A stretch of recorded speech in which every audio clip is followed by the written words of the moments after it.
Well, it's a blessing for us to have Linda Petrilla come and share with us this evening. Most of you know Linda. Linda has been here at Christ by the Sea for many, many years. I don't even know how many, a bunch. Her father, Charles Gregg, is our minister emeritus here at Christ by the Sea, and I know Linda would appreciate you keeping him in your prayers as well. Linda has been teaching a Sunday school class here, again, for a whole bunch of years. I don't know how many, but she has been, as well as a Sunday school teacher and active leader, she's chaired many committees, including our Staff Parish Relations Committee, and I just appreciate the gifts that she brings and uses in the name of Christ and His church. And let's welcome Linda as she comes to share with us.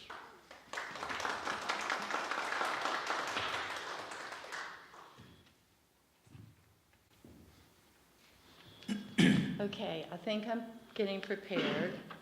I've got tissues, cough drops, and water. May need that too.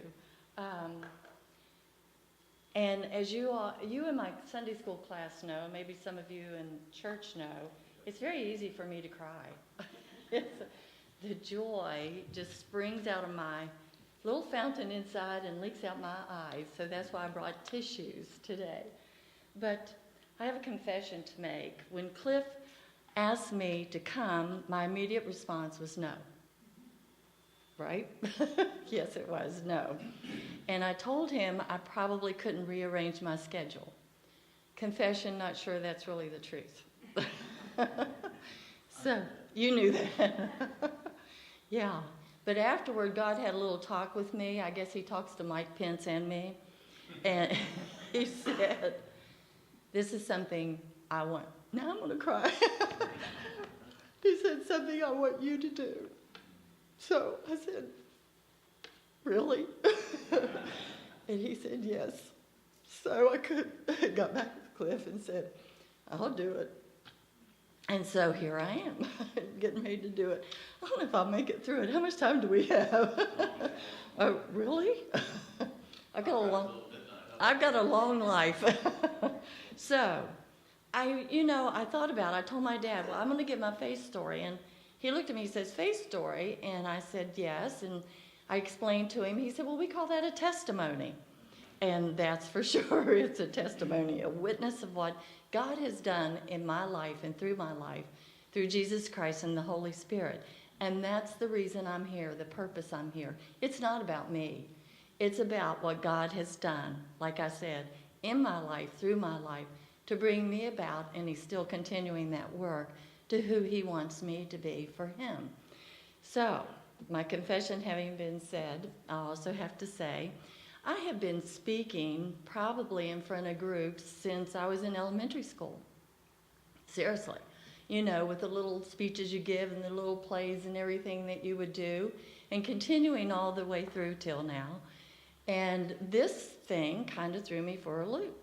I've told people bits and pieces about my life, but I've never really had to bring it together to tell and to open up.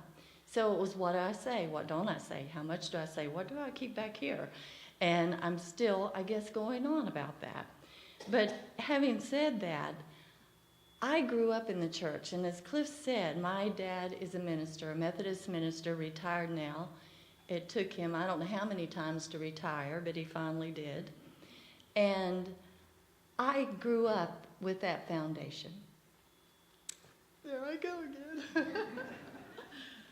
And I don't like to have to deliver with cries because I can't talk very well when I cry. I had one of my clients tell me they cry ugly, and I thought, well, that describes me. So, but I'll try. And this is the hardest sentence to say because it means so much to my heart.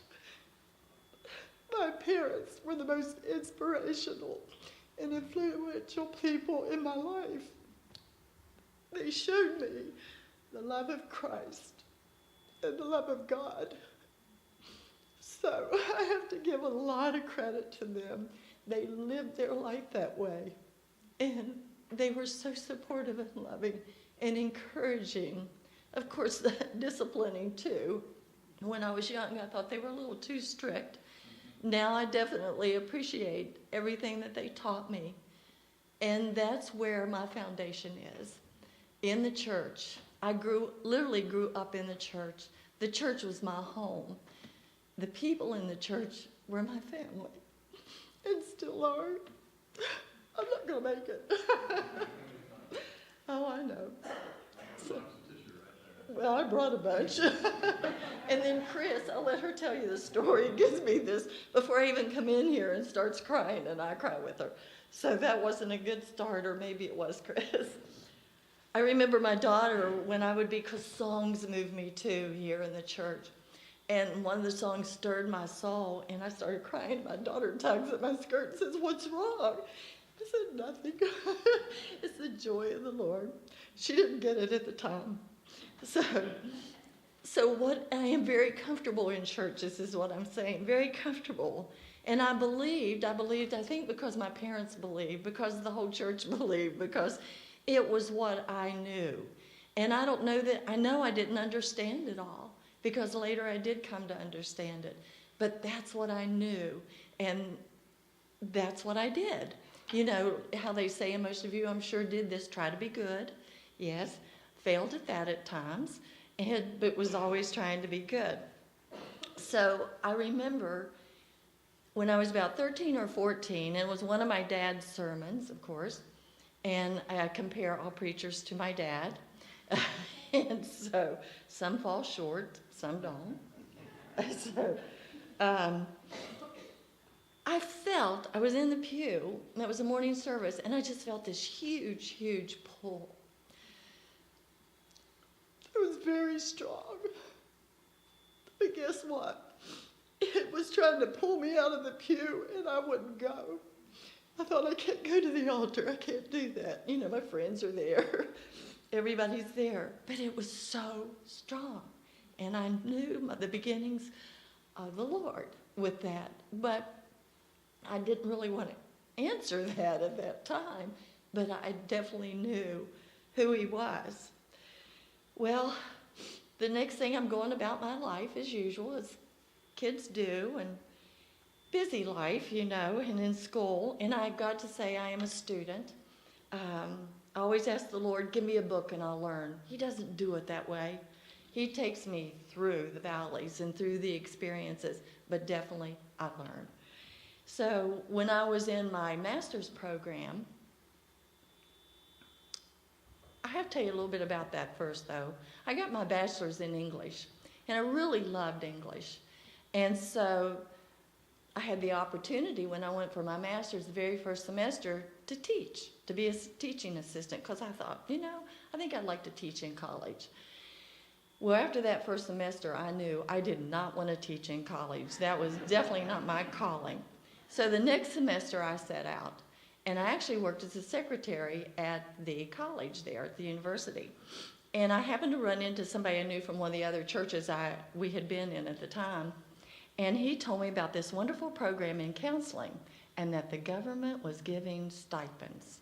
Well, that sounded delightful to me. They would give you a little bit of money and pay for your books and tuition, and I thought, that's a good deal. So I went over there, applied, got into the program, and absolutely fell in love with it. It was, I guess, something that I knew, not at the time, that God had called me into, but I didn't know at the time. And I went on in, I was in my master's program. Well, that December, I had a major car accident. And I was actually following my to-be husband. We were engaged at the time from West Virginia, where we lived, over these little curvy mountain roads to Pennsylvania, where he lived, at dusk. And he, around one of the curves, pulled around a car. I used him as a block. You know how you do that? And when I looked up, there was this semi coming at me. And with these two huge headlights. So I thought, well, I'll correct a little bit and get in behind the car. I corrected a little bit, and there was this mountain there that I was going to go over. And I said, I don't want to do that. So I corrected a little bit more and just went right into where the semi was. And the last thing I saw were two headlights coming at me. Well, I believe in divine intervention, because I don't know how I got out of that. But when I came to, because I did pass out when I hit the truck, but when I came to, I couldn't believe I was alive. And I do believe, like I said, in divine intervention. But at the time, I'm not sure I really gave God the credit. I knew I'd survive, and I knew that it had to be something. But I don't know that if I really, at the time, gave God the full credit that really needed. Well, I went back to school in snow and ice on crutches and had a fun time with that. But I made it and got through. And then after I got my master's program done, I decided to go work in a mental health setting. And I used to watch this psychologist at the group meetings. Oh gosh, I loved what he did. I loved what he knew. And I thought, I want to know what he knows and do what he does. So we went back with my husband at the time, and we went through our doctoral programs together. Well, after the doctoral program, I used to say to everybody for quite a long time, you know what, I just stumbled into that. I just stumbled into this pathway, and I love it. Well, later, guess what? It dawned on me, you didn't stumble into that. God directed you into that. Even though I didn't ask him, what do you want me to do? What do you want me to be? I knew he directed my life. He opened up the doors. He gave me the gifts. I couldn't do this any other way. He gave me those abilities and talents and gifts to do it, and I praise him for being able to do that and direct when I didn't ask for his help. So he's very active in all of our lives, whether we're aware of it or not. So the turning point in my life, which is something I don't share, it is difficult to share, to let you know.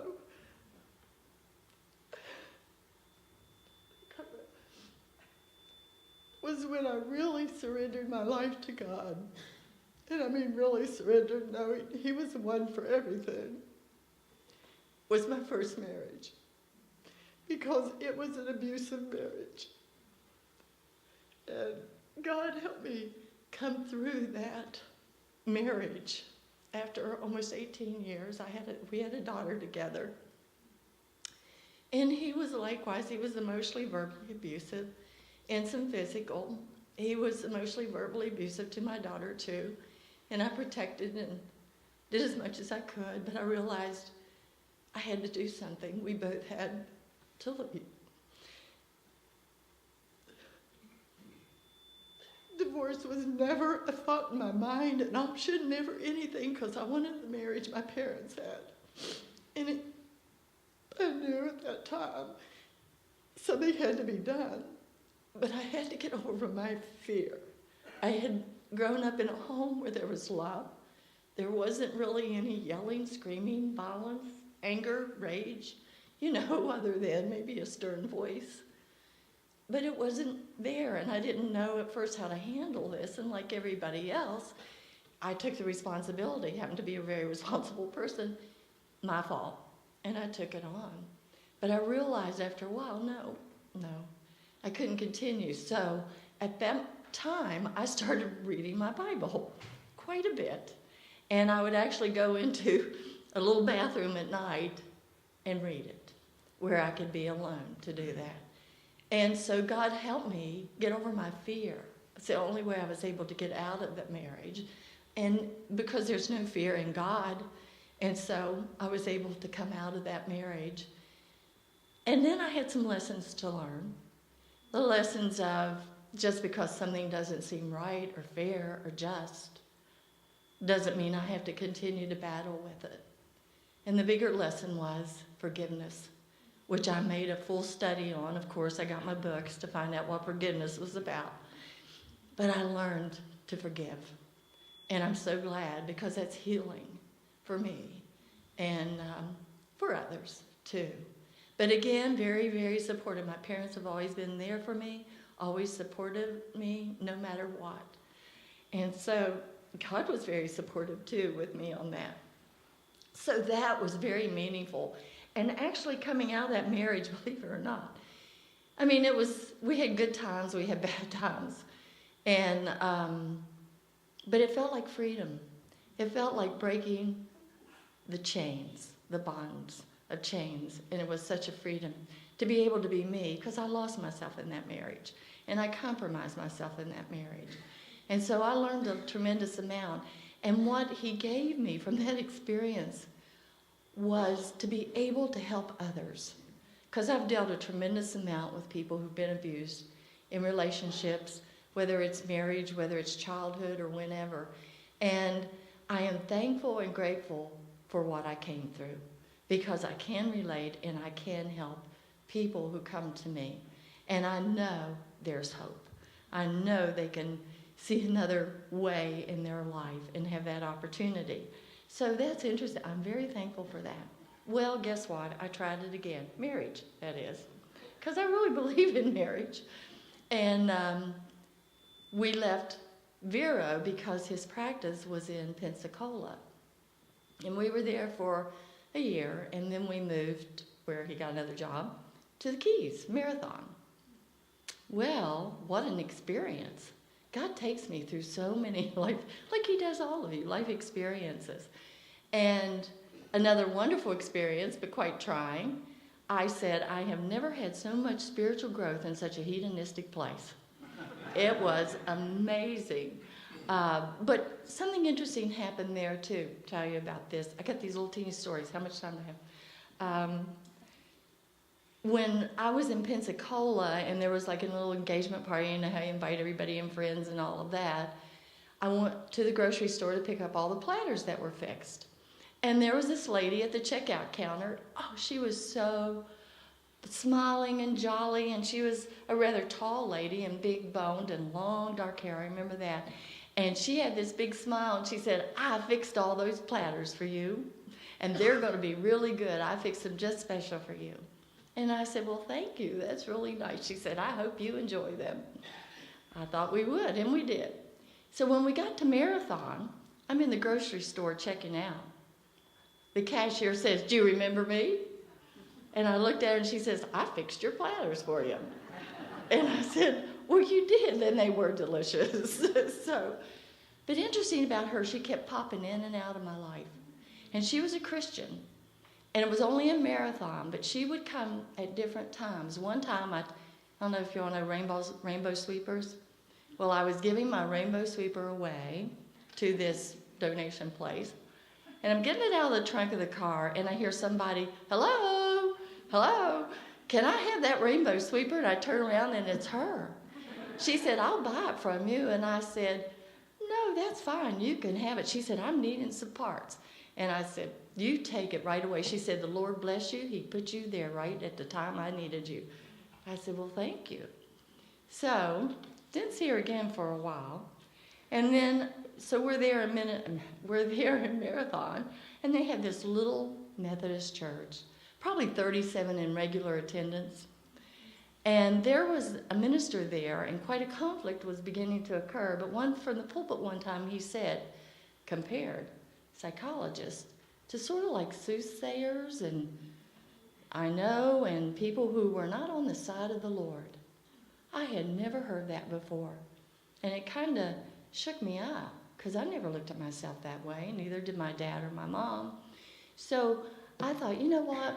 I've got to really check into this. I have to look at it.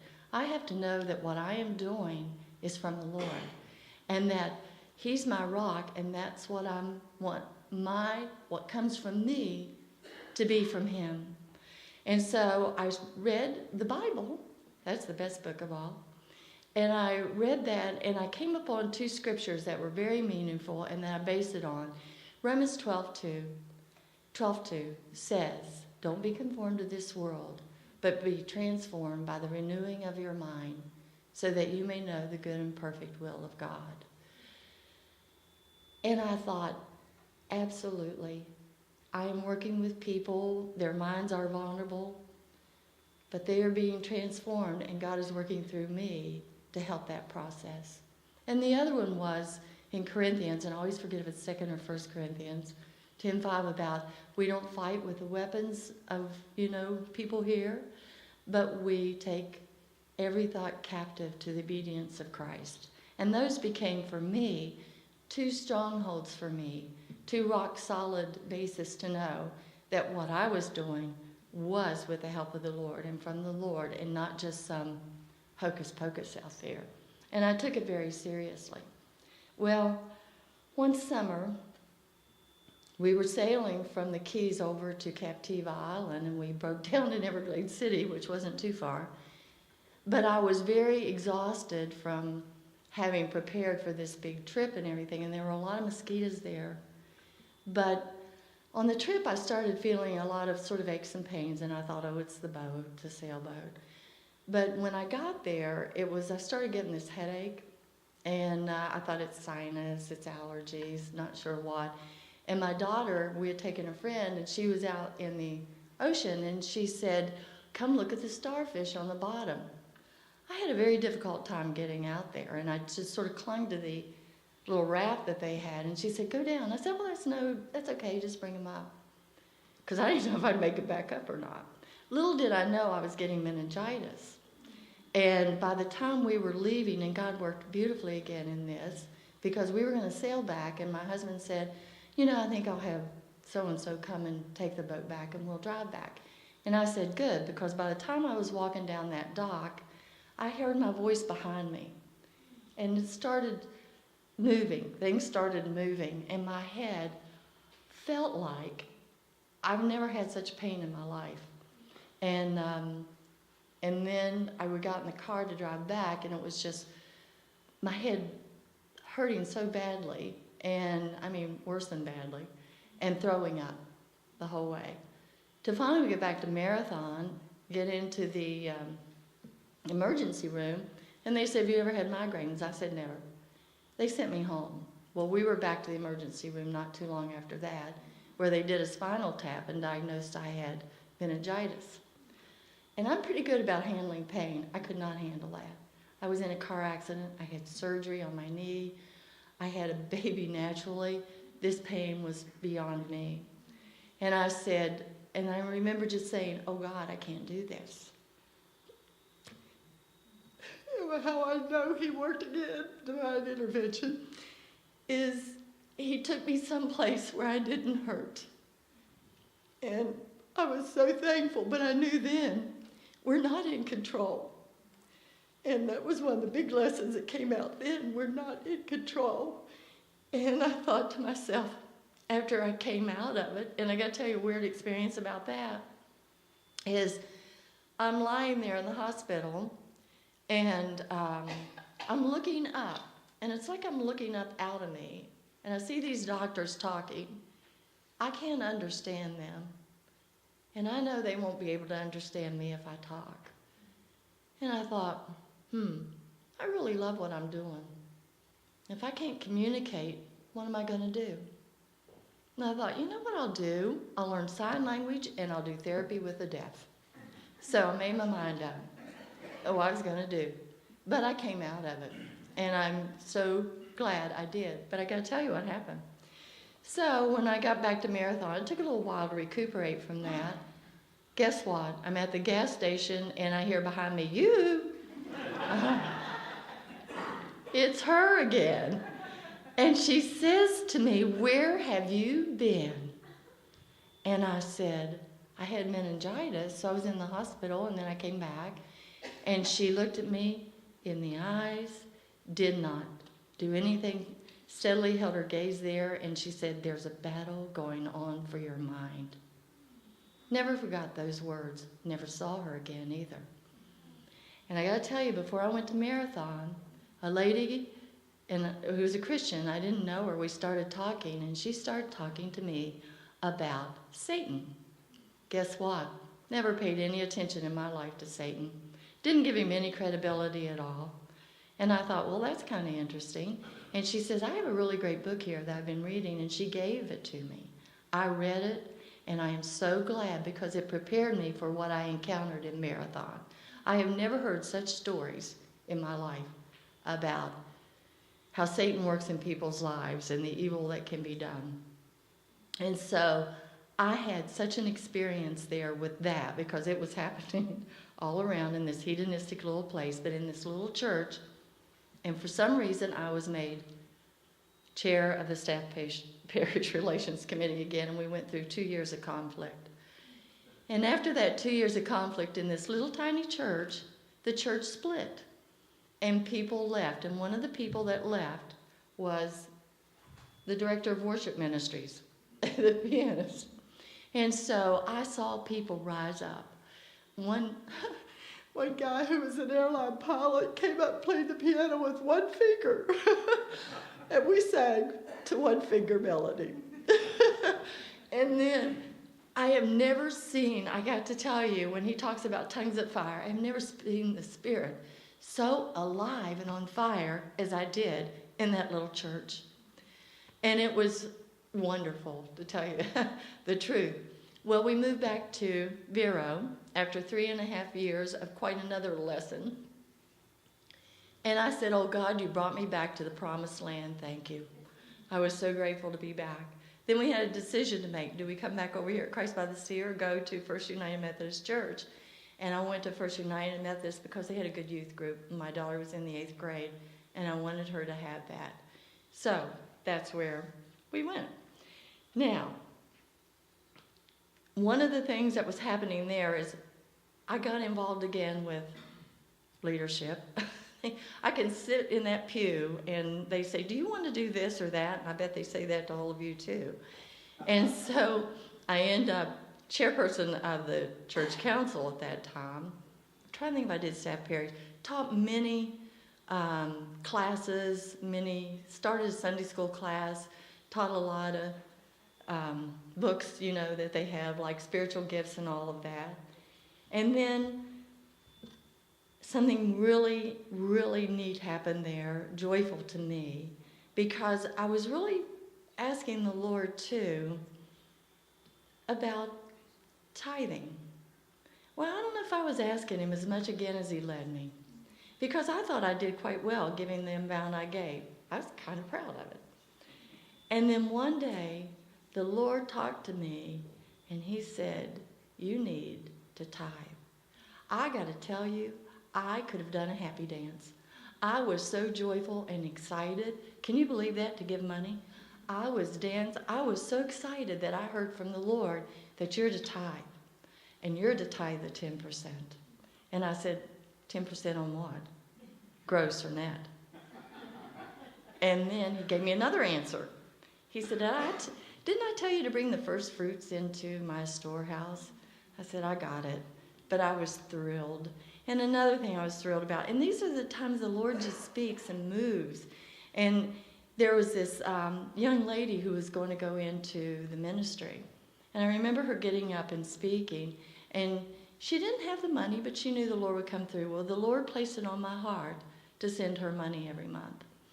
Now, I think back about the amount I sent her, but it was what I could afford, $25 a month. And so that's what I sent her. And did you know after a year she wrote me the sweetest thank you note and said, you don't have to send anymore. I'm fine. I thought that was really sweet. Yeah. So I did that. And I forgot to tell you, when I was here, my daughter was little, running around Ratcliffe Hall. I taught Sunday school for the little 3, 4, and 5-year-olds. I thought it was good preparation for adult Sunday school class. And so, yes. So I am involved in Sunday school class and been involved in other leadership positions here in the church, which I told Cliff, please don't call me again for a while.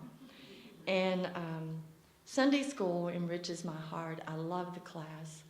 And like we said, I'm not sure how many years, but the Lord has grown me again through all of that. The deep study, it takes time. And sometimes I go, oh God, where do I fit this in?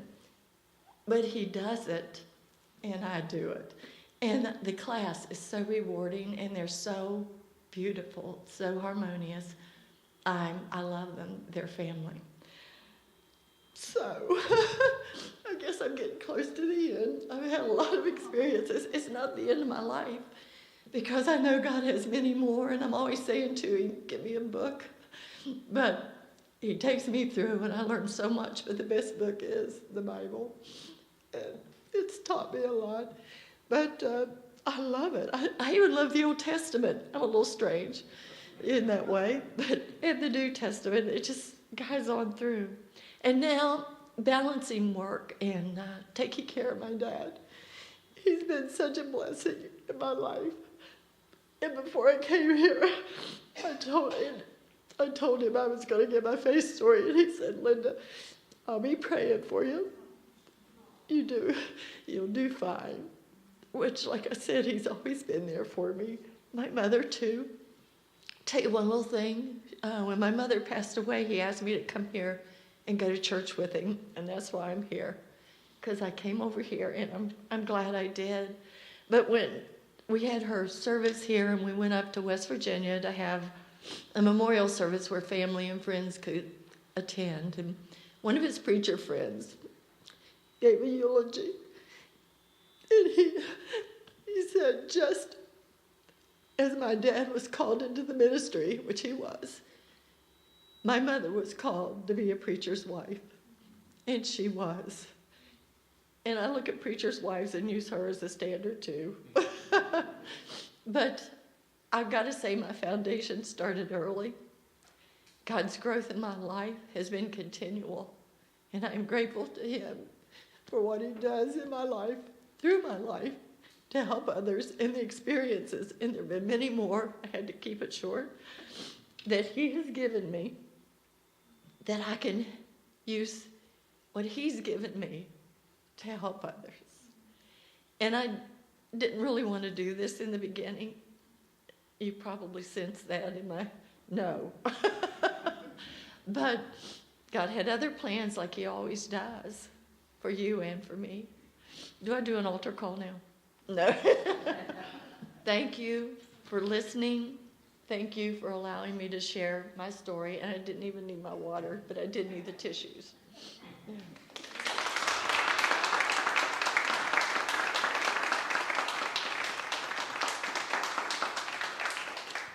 Let me tell you one little thing. Wasn't that your phrase? Let me tell you one little thing. I just am really glad you're here and that you came when your dad asked you to come over. We're blessed by your presence today.